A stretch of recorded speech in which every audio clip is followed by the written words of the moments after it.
지난주 규모 6.9의 강진이 일어난 이후 반복되는 여진으로 일본 전체가 불안으로 가득 차 있는 가운데 난카이 지진대와 깊게 연관된 화산이 분화했다는 충격적인 소식이 전해졌습니다.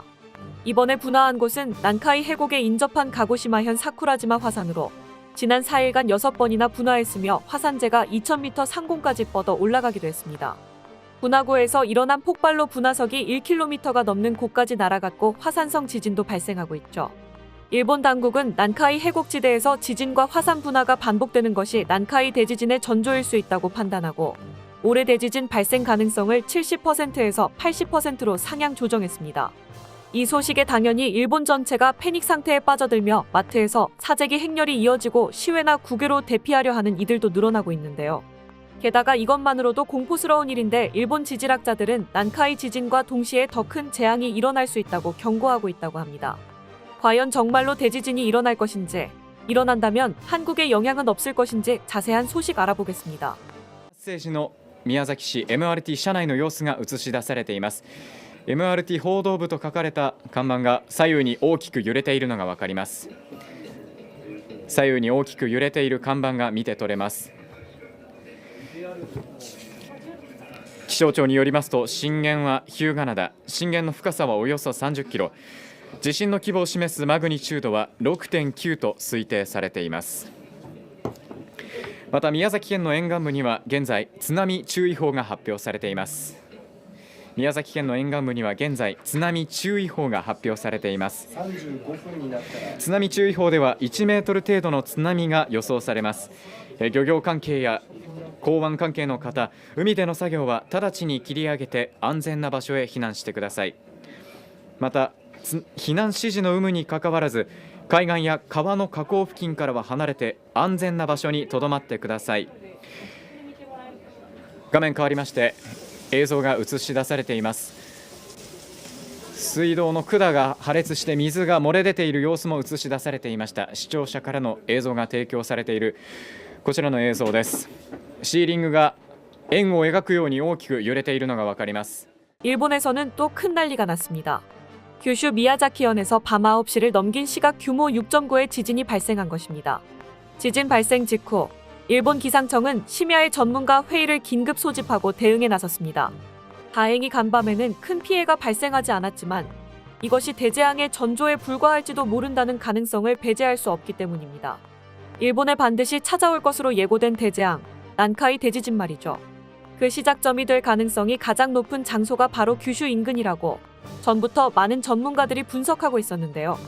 이번에 그곳에서 지진이 발생하자 일본은 곧바로 큰 혼란에 빠졌습니다. 난카이 대지진이 시작되면 길어야 30일 안에 수도인 도쿄까지 붕괴되고 일본은 조도 아니고 경 단위의 피해를 입은 채 세계 최빈국으로 전락할 수도 있기 때문입니다. 이번 지진으로 미야자키현 북부평야 지역에는 진도 5약의 흔들림이 감지됐습니다. 진도 5약은 대부분의 사람이 공포를 느끼고 선반에 식기류나 책이 떨어지는 수준이죠. 후쿠오카현과 사가현, 구마모토현 등 규슈의 다른 지역에서도 진도 4의 흔들림이 감지됐습니다. 규슈 전력의 가와우치 원자력 발전소의 이상은 확인되지 않았습니다. 지진의 여파로 부산과 경남, 전남에서도 조용한 상태나 건물 위층 일부 사람이 진동을 느끼는 수준인 진도 2가 관측됐습니다. 소방당국에 따르면 지진 유감 신고는 13일 오후 10시 기준으로 부산 18건, 경북 14건, 경남 10건, 울산 7건이 접수됐다고 합니다. 일본 기상청은 조사대를 출동시켜 이번 지진이 난카이 트로프 대지진과 관련성이 있는지 조사하기로 했습니다. 비슷한 지역에서 지난해 8월 규모 7.1의 지진이 발생한 뒤로 이른바 난카이 트로프 대지진의 가능성이 커졌다고 발표한 바 있기 때문입니다. 당시 일본 정부는 30년 안에 이 지역에서 대지진이 발생할 가능성을 70에서 80%로 추산했습니다. 100년에서 150년 주기로 돌아오는 대지진이 일어나면 희생자가 무려 23만여 명의 건물도 200만 채 정도 파괴될 것이란 분석도 있습니다. 뿐만 아니라 장기적인 경제적 피해도 상상을 초월할 것이라는 추산이 나왔는데요. 일본 토모카크의 조사에 따르면 난카이 트로프 대지진으로 붕괴되는 공공 인프라 피해액을 총합하면 1410조엔, 한화 약 1경 3700조에 달한다고 합니다.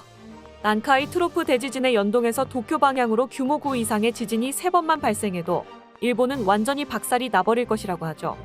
거대 지진으로 파괴되는 인프라 시설 비용이 170조엔, 이에 따른 경제활동 침체로 인한 피해를 1240조엔으로 추산하고 있는데요. 일본 정부가 상정하고 있는 피해액은 220조엔, 하나 약 2040조라서 그 차이가 극심하다는 지적이 나오고 있습니다. 토모카케의 추산액은 여러 가지 최악의 상황들을 전부 고려한 가장 나쁜 시나리오였다지만 그런 것 치고도 일본 정부의 피해 추산액이 너무 적다는 것입니다. 이 수치에 일본 정부의 미비한 대비 태세를 은폐하려는 의도가 있는 것이 아니냐는 말까지 나오고 있죠. 토모카케는 인구 집중을 완화하고 방제 기능을 중시한 인프라 시설 정비가 필요하다고 지적했습니다. 인프라 내진화 및 도로 정비에 40조엔만 투자하면 피해액 36%를 경감시킬 수 있다고 말했는데 사실 말이 쉽지 일본의 국가 예산 1년분이 110조엔 정도라 정비 사업에 그만한 투자를 쏟을 정치인이 있을 것이라고는 생각할 수 없습니다. 하지만 토모카케는 자신들이 추산한 그대로 피해가 발생하게 되면 일본은 재기불능이 될 것이라며 그만한 금액은 절대로 갚지 못하며 국가가 그대로 세계 최빈국으로 직행하게 될 것이라고 경고했죠. 현재 미야자키현 일대를 조사 중인 전문가들은 이번 지진이 대지진 발생 가능성을 더 높였다는 근거까지는 아직 찾지 못했다고 밝혔습니다. 하지만 경계를 늦출 수 없다고 말하고 있죠. 이 지역에서 지진이 발생한 이상은 무슨 일이 일어나도 이상하지 않습니다. 일본 기상청 전문가회의 관계자 역시 난카이 해곡에서 지진이 일어날 가능성은 대단히 높다고 생각하고 있다면서 지진이 언제 일어나도 이상하지 않다고 말했습니다. 이처럼 전문가들의 지적이 이어지고 있는데도 일본은 대재앙에 무방비해 보입니다. 지진 발발 이후 올해 그랬듯이 일본인들은 생필품 사재기를 시작했습니다. 휴지나 생수 등은 마트에서 개눈 감추듯이 사라졌죠. 생존용품 키트를 만드는 제품에 대한 정보도 간밤에 폭발적으로 공유되면서 화제가 되기도 했고요. 그러나 이런 모습을 보는 일본인들의 반응은 차갑습니다. 작년 한 차례 난카이 트로프의 위험성이 경고됐을 당시에 일본인들은 정말로 큰일이 날 것이라 생각해서 엄청나게 위축됐던 바 있습니다. 사상 첫 메가 지진의 공포에 너나 할 것 없이 사재기 행렬에 동참하고 단기적으로 경기가 침체되는 현상까지 발생했을 정도입니다. 불안에 떨던 일본인들은 SNS에서 아무런 근거도 없이 타임머신을 타고 온 미래인을 사칭하는 글까지 찾아서는 난카이 대지진을 예언했다면서 돌려보기까지 했습니다. 하지만 작년엔 결국 별일 없이 지진 경보가 해제되었죠. 이때 호들갑을 떨었던 것이 허망해진 일본인들은 이에 대한 반발 심리인지 지진에 대한 적극적인 대비에마저 냉소적인 반응을 보이게 되었습니다. 워낙 평소에 자잘하게 작은 지진을 많이 겪어 안전 불감증이 되었다지만 이젠 지진이 나면 뭐든지 난카이 트로프에 엮는다면서 언론이 되려 불안을 조장하는 것이 아니냐고 말하고 있는데요.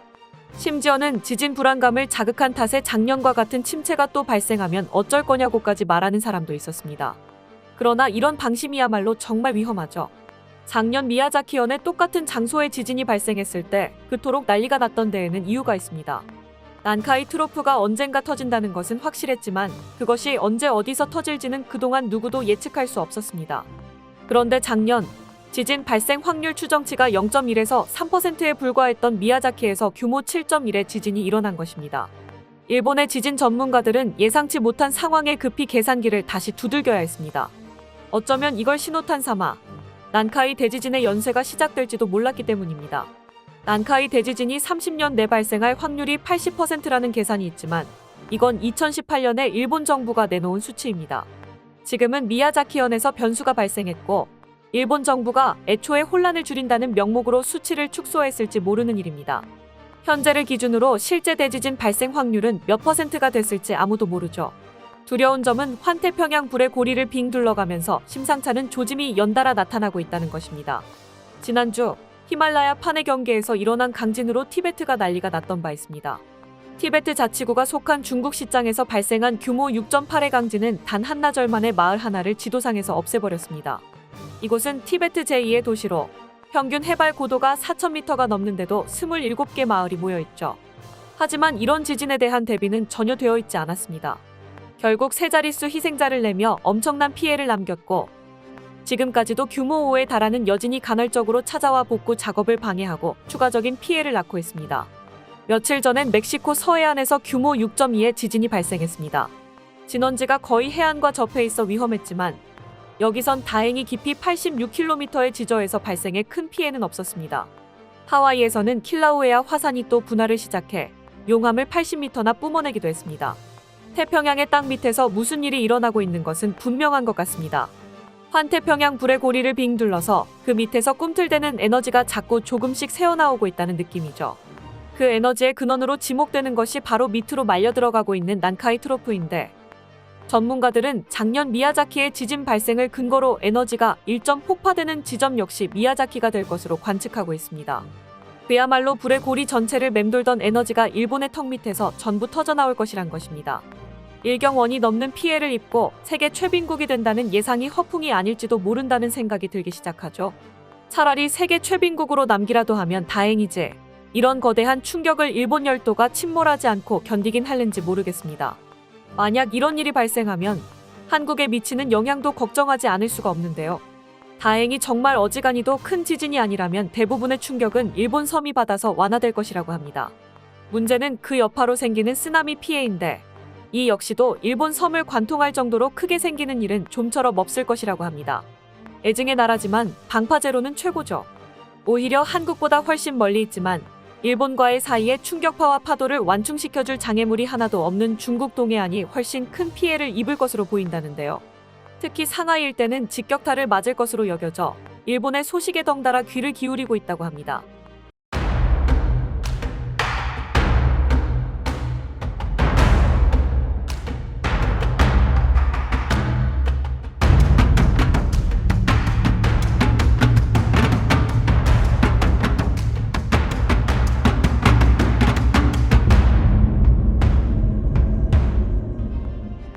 (13일) 저녁 미야자키현 휴가나다에서 발생한 규모 6.6의 지진. 건물이 흔들리고 대부분의 사람이 공포감을 느낄 정도였지만 일본 당국의 조사단은 난카이 트로프 대지진으로는 이어지지 않을 것이라고 일축했습니다. 그러나 이를 비웃기라도 하듯 15일 새벽 2시 규모 5.4의 여진이 한 번 더 발생했죠. 조사 당국의 말만 듣고 방심했던 일본인들은 작지 않은 규모로 찾아온 여진에 더 크게 놀랐습니다. 여느 크고 작은 지진이 왔을 때와는 다른 긴장감이 일본 전역에 감돌고 있는 상황. 이젠 정말로 이게 연쇄적인 대지진 재해와 무관하다고 확신할 수가 없다는 반응이 많아졌는데요. 많은 사람들이 올해야말로 기어이 난카이 대지진이 오고야 말 것이라면서 불안에 떨기 시작했다고 합니다. 그러면서 일각에선 살아남으려면 반드시 한국으로 도망쳐야 한다고 말하고 있다는데요. 그 근거가 다름 아닌 예언이라고 합니다. 미야자키현 앞바다에서 발생한 규모 6.6의 지진에 도심 곳곳이 강하게 흔들립니다. 도로 위를 달리는 차량도 운전석이 들썩이고 지하철역 창고 유리창문도 산산조각이 났습니다. 열차 운전사의 진술에 따르면 역사 전체가 흔들리듯 삐걱거리는 소리가 한동안 이어졌다고 합니다. 산비탈에서 무너져 내린 돌덩이들이 도로를 덮쳤고 수도관도 파열됐습니다. 미야자키현 일부 구간에서는 열차 운행이 일시 중단되기도 했습니다. 이곳에선 일부 부상자가 발생했지만 큰 인명피해나 건물 붕괴는 없었습니다. 미야자키현, 고치현 등의 지역에서는 20cm 높이의 쓰나미가 관측되기도 했습니다. 저녁 9시 넘어서 일어난 지진 이후 다음날 일본 당국은 휴가나다의 지진이 난카이 트로프와는 연관성이 없을 것이라고 발표했습니다. 그러나 다음날 새벽 또 규모 5.4의 여진이 닥쳐오면서 주민들의 불안은 다시 증폭되기 시작했죠. 일본 기상청은 곧바로 말을 바꿨습니다. 이 지역의 경우 언제 거대 지진이 일어나도 이상하지 않으며 이른 시일 내 비슷한 규모의 추가 여진이 일어날 가능성도 경고한 것입니다. 작년에 이어 또다시 대지진에 대한 공포가 수면 위로 떠오르고 있는 일본. 한 번 터지면 일본이 멸망에 준하는 피해를 입을 수도 있다고도 일컬어지는 만큼 워낙에 큰 지진이라서 일각에선 한반도에 가해지는 직접적인 타격을 우려하고 있기도 합니다. 이러한 분위기를 읽기라도 한 듯이 지난 14일에는 북한 황해북도 신평에서 약하지만 지진이 발생해서 혹시나 하는 생각이 들게 만들고 있죠. 진원 깊이 10km에서 발생한 규모 2.5의 지진은 강하지는 않았지만 북한의 핵실험 등으로 인한 인공지진은 아닌 것으로 판명되었습니다. 어쩌면 일본에서 일어난 지진으로부터 영향을 받은 모종의 나비 효과일지도 모른다는 생각이 들죠. 다행히 전문가들은 만일 일본이 멸망을 각오해야 하는 최악의 지진 사태를 겪더라도 한국에 미치는 영향은 충분히 통제할 수 있는 수준일 것이라고 분석하고 있습니다. 오히려 일본이 대재앙으로 무너져버리면 발생할 간접적인 영향을 더 많이 받을 것이라고 여겨지고 있죠. 그런데 이러한 전문가들의 관측과 맥이 맞닿아 있는 것이 신기하게도 한중일 3국의 미래를 점친 예언들입니다. 이런 예언을 남긴 사람들이 무언가 신통한 힘으로 미래를 본 것인지 아니면 나름의 통찰력을 바탕으로 현상을 분석한 것인지는 모릅니다. 하지만 서로 다른 시대를 살아온 여러 예언가들이 큰 맥락에서의 역사를 대부분 맞춰가는 것을 보면 이것이 우연의 일치로 설명이 되는가 하는 생각이 들기도 합니다. 특히 한국에 관해서는 임진왜란, 병자호란, 일제강점기, 6.25 전쟁, 군사 쿠데타, 베트남 파병 등 외세와 관련된 굵직굵직한 줄기들이 여러 예언들에서 모두 언급됩니다. 그리고 이 모든 예언들이 또 다시 한 지점에서 교차되는 순간이 어쩌면 올해일지도 모르는데요. 지난 5,000년 동안 우리 민족은 수많은 외세의 침략과 시련 속에서 끊임없는 고통과 불행을 겪어야 했죠. 하지만 전해지는 예언에 따르면 그 오랜 고통의 역사는 조만간의 끝을 맞이하게 될 것입니다.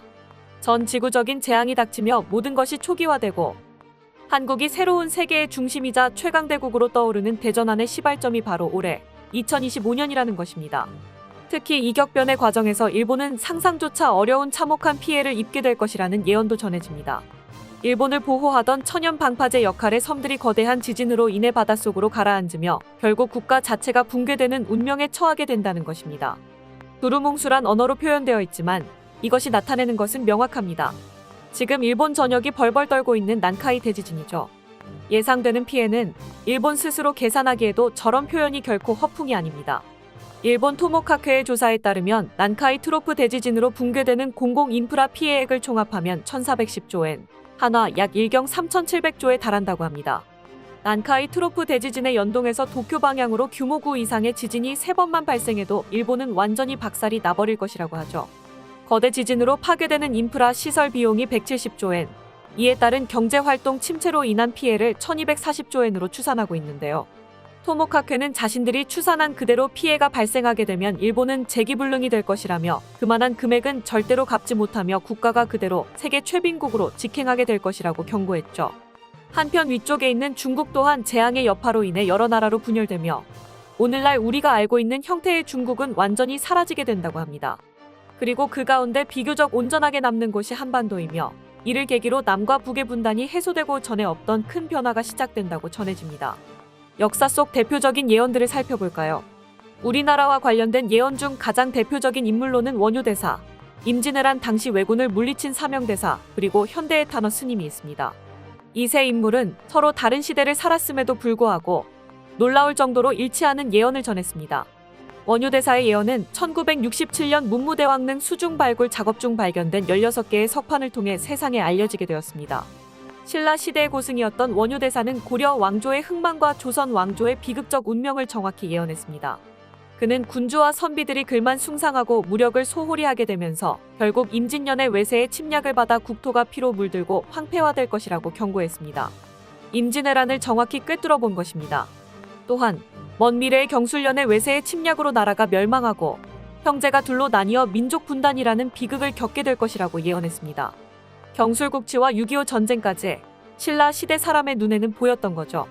사명대사는 조선 후기의 승려로 임진왜란 이후에도 외세에 의한 2차례의 대형 재난이 찾아올 것이라고 전했습니다. 그 예언은 실제로 정묘호란과 병자호란이라는 참혹한 전란으로 실현되었고 조선은 큰 피해를 입고 겨우 명맥만 유지할 수 있었습니다. 사명대사는 또한 약 400년 후 하늘의 기운을 받아 민족의 운명이 다시 열릴 것이라고 예언했습니다. 그 시기에는 우리나라가 전 세계를 주도하는 강대국이 될 것이라 했습니다. 그러나 그 이전에 외세의 침략으로 국권을 잃고 같은 민족끼리 갈라지는 비극을 겪게 될 것이라고 경고했습니다. 역시 일제강점기와 6.25 전쟁을 겪는 미래를 엿본 것이죠. 탄어 스님은 1913년에 태어나 1983년에 입적하신 승려로 그 통찰력이 놀라워 국가적으로도 인정받은 인물이었습니다. 이를 높이 산 정권의 눈에 들어 대전 국립묘지의 터를 정하기까지 했는데요. 그는 1970년대에 이미 한국이 세계 10대 경제대국으로 성장할 것이라고 예언했지만 당시 사람들은 이를 믿지 않았습니다. 그러나 그의 입적 후 40년도 지나기 전에 이미 그 예언은 현실이 되었죠. 또한 그는 1980년대에 월악산 영봉 위에 달빛이 물에 비친 후 약 30년 뒤에 최초의 여왕이 등장할 것이라는 예언을 남겼습니다. 그런데 우선 월악산 영봉에는 물이 비칠 수가 없었습니다. 돌봉우리 산이라 물이 고일 수가 없었기 때문이죠. 하지만 훗날 충주댐이 생기면서 여기에 물이 고이는 일이 일단 현실로 이루어지게 되었습니다. 그리고 그로부터 30년 뒤인 2013년, 예언은 두 가지로 맞아떨어졌습니다. 우선 여왕을 여성 대통령으로 해석했을 경우 대한민국에는 최초의 여성 대통령이 당선되면서 예언이 실현되었죠. 반면 여왕을 말 그대로의 여성 전제군주로 해석했을 경우 북한에서는 김정은의 딸 김주애가 태어나면서 북한 정권을 이어받을 유일한 적통이 되었습니다. 어느 쪽으로 해석하더라도 탄어 스님의 예언은 소름 끼치도록 잘 맞았던 것이 되었습니다. 이 이야기가 회자되면서 점점 그에 따른 예언들도 주목받기 시작했습니다. 가장 중요한 단어 스님의 예언 중 하나는 바로 2025년과 관련된 것입니다. 그는 2025년 어느 날 전 세계적으로 거대한 자연재해가 발생한다고 예언했습니다.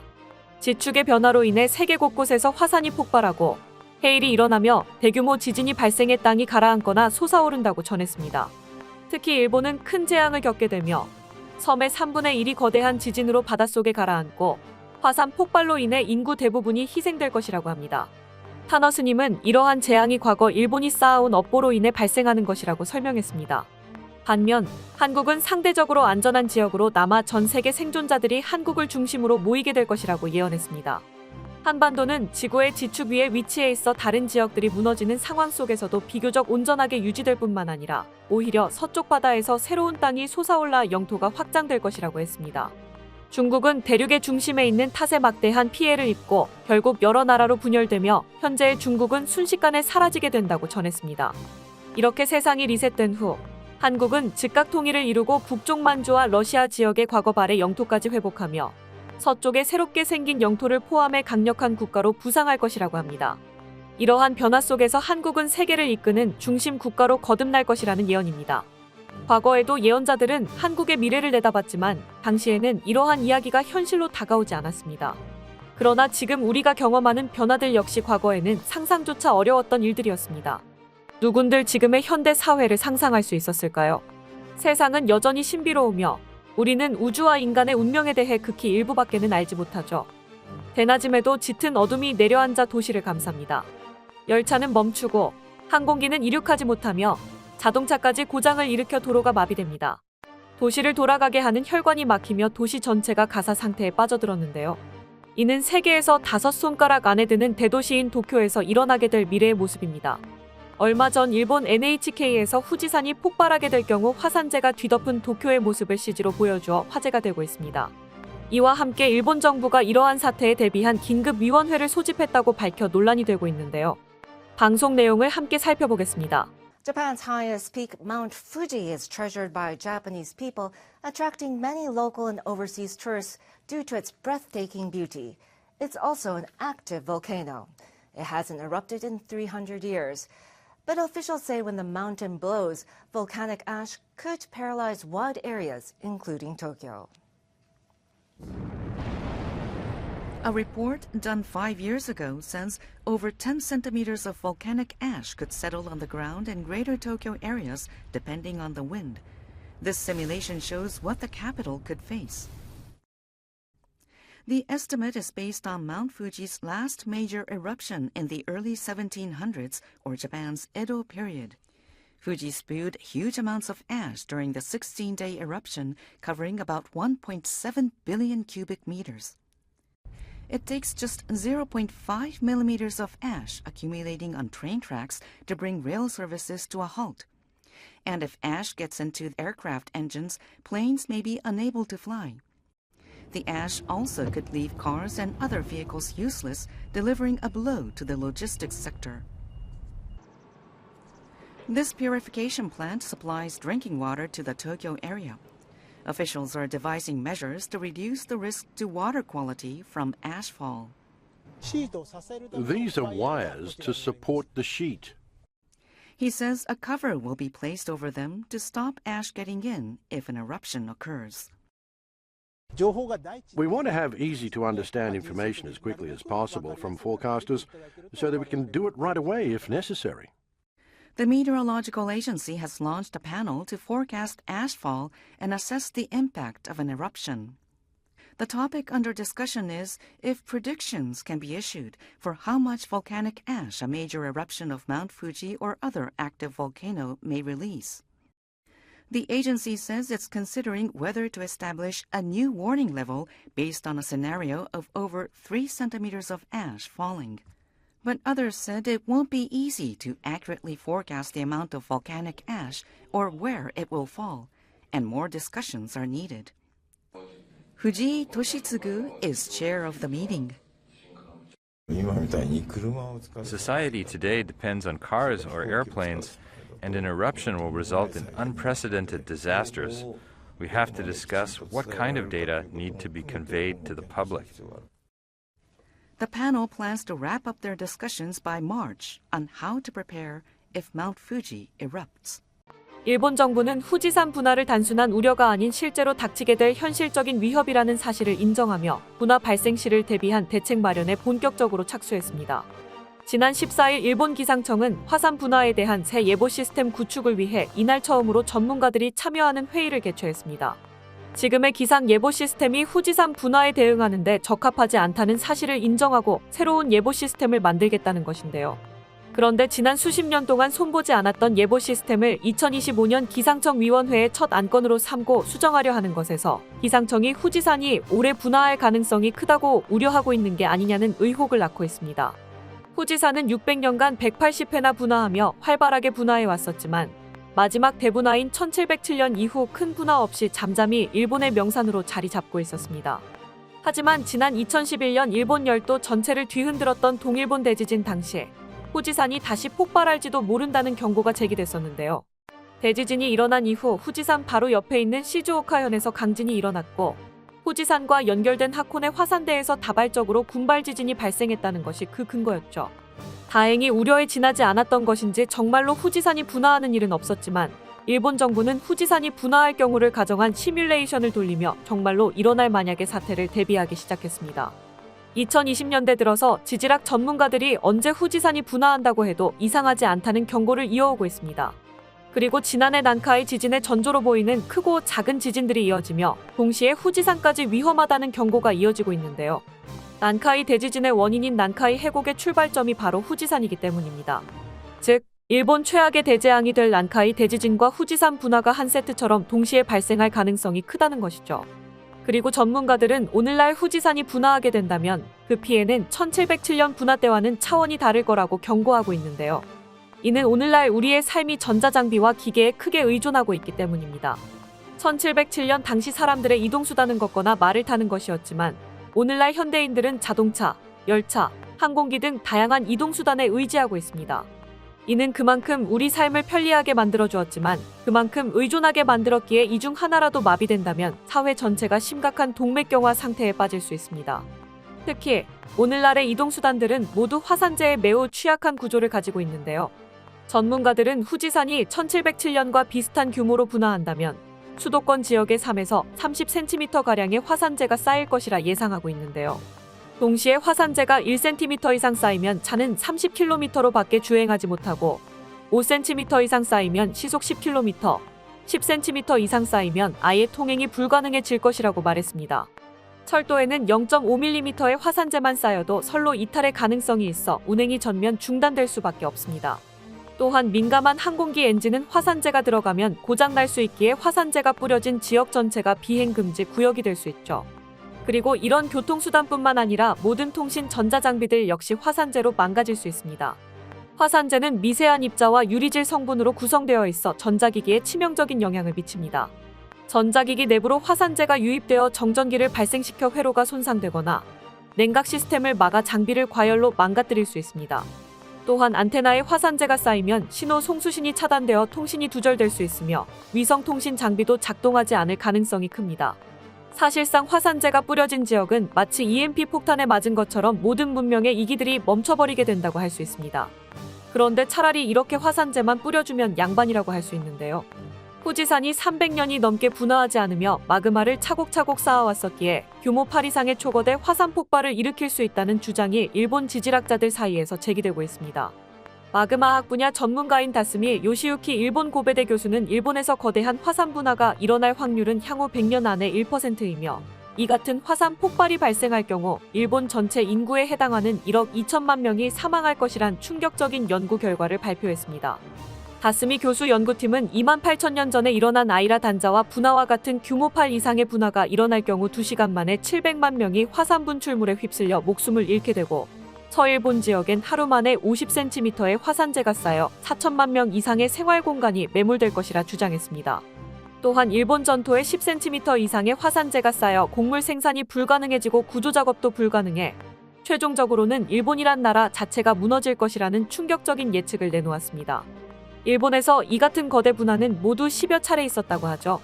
다스미 교수는 도쿄신문과의 인터뷰에서 100년에 1%라는 확률은 결코 낮은 게 아니다.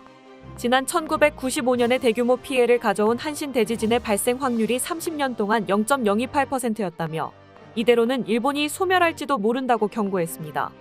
일본 지진예지학회 회장이자 도카이대 해양연구소의 나가오 도시아스 객원 교수 역시 일본에서 규모가 7 이상인 파국 분화가 일어나는 시기가 멀지 않았다고 예측했습니다. 새로운 해에 대한 기대로 들떠야 할 연초부터 연이은 재난 예언들로 일본 전체가 우울한 기분에 잠겨 있습니다. 하필이면 일본과 가까워 한반도 그 영향을 피할 수 없는 만큼 한국 역시 상황을 예의주시하며 만약의 사태에 대비해야 할 것입니다. 끝까지 시청해주셔서 감사합니다. 도움이 되셨다면 좋아요를, 다른 이야기도 궁금하시면 구독을 눌러주세요.